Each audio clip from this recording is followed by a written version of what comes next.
मी महापालिकेचे आयुक्त श्री अनिल कुमार पवार साहेब यांना माझ्या काही मागण्यासंदर्भात ज्या लोकांच्या हितासाठी होत्या, ज्या महापालिकेच्या हितासाठी होत्या, त्या संदर्भात एक मागणी पत्र दिलेलं, निवेदन दिलेलं आणि त्या पूर्ण झाल्या नाहीत. तर गुरुवार दिनांक 8 मे रोजी मी महापालिकेसमोर धरणे आंदोलन करणार होतो, परंतु आयुक्तांनी त्यांचे प्रतिनिधी म्हणून श्री घुमकर साहेब व श्री पातंगे साहेब यांना सिटी इंजिनियर यांना पाठवलेलं आहे आणि त्यामध्ये मागण्यासंदर्भात मी जे प्रश्न उपस्थित केलेले त्या संदर्भात त्यांनी त्या मागण्या नजीकच्या काळामध्ये ज्या तातडीने करता येतील त्या तातडीने पूर्ण करण्याची कारवाई आम्ही चालू करू. त्याचबरोबर काही मी एक मागणी टेंडर संदर्भात केलेली, त्या संदर्भात ते राज्य शासनाचा अभिप्राय घेऊन त्या संदर्भात टेंडरच्या मी जे ठेकेदार ब्लॅकलिस्ट करण्याची महापालिकेच्या ज्यामुळे करोडो रुपयाचा लॉस होतो या दोघांनाही मान्य आहे. म्हणजे पातंगे साहेब इंजिनियर आहेत, त्यांनाही ते मान्य आहे, परंतु शासनाचा या संदर्भात निर्णय काय आहे तो शासन या संदर्भात त्यांना कळलं, त्यासाठी शासनाचा पत्रव्यवहार त्यांनी केला आहे. त्यामुळे नजीकच्या काळामध्ये शासनात आल्यानंतर त्याची कार्यवाही ते निश्चितपणे करतील आणि जे मला या लेखी पत्रात दिलेलं आहे त्या पत्राची चांगल्या प्रकारे अंमलबजावणी करतील. वॉटर सोर्स डेव्हलपमेंट चार्जेस ज्यांनी 100% भरला आहे त्यांच्याकडून घेण्यात येणार नाही. पाण्याचं शुल्क जी वाढ करण्यात आली होती तेही त्यांनी स्थगित केली. या संदर्भात सर्वपक्षीय एक बैठक घेऊन तो निर्णय सामूहिकरित्या घेता येईल, जो आयुक्त निर्णय घेता येईल तो त्याला स्थगिती दिली. त्यामुळे नजीकच्या काळामध्ये कुठल्याही प्रकारे त्यात वाढ करण्यात येणार नाही. अशी बरीचशी कामं म्हणजे क्रीडा संकुलाचं काम असेल, जे कामे रखडलेली कामं आहेत ती तातडीने पूर्ण करण्यासाठी, झोपडपट्टीत असेल, चाळीत असेल किंवा आदिवासी पाड्यात असेल, जी कामं घरपट्टीच्या मुळे आणि जी पावसाळी पूर्ण करण्याची कामं अत्यावश्यक आहेत ती तातडीने महापालिकेतर्फे चालू करण्यात येतील असं या पत्रात त्यांनी सांगितलं आहे.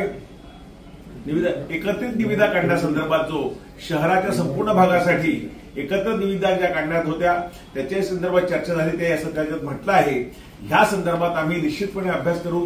त्यांनाही ते मान्य आहे. मी आता तुमच्या समोर सांगतो की ह्यामुळे महापालिकेला वेळेवर साहित्याचा पुरवठा विभागशा काढली तर या संदर्भात बरीच आमची चर्चा झाली की त्यामुळे महापालिकेचा लॉस होणार नाही तर महापालिकेचा फायदा होणार आहे, आर्थिक फायदा होणार आहे, महापालिकेला वेळेत साहित्य मिळणार आहे असं त्यांनाही त्या संदर्भात त्यांचाही मंजूर, त्या संदर्भात त्यांनाही ते मान्य आहे. त्यामुळे नजीकच्या काळामध्ये याचा चांगला अभ्यास करून कशा प्रकारे करता येतील त्या संदर्भात ते एकत्रितपणे निर्णय घेतील.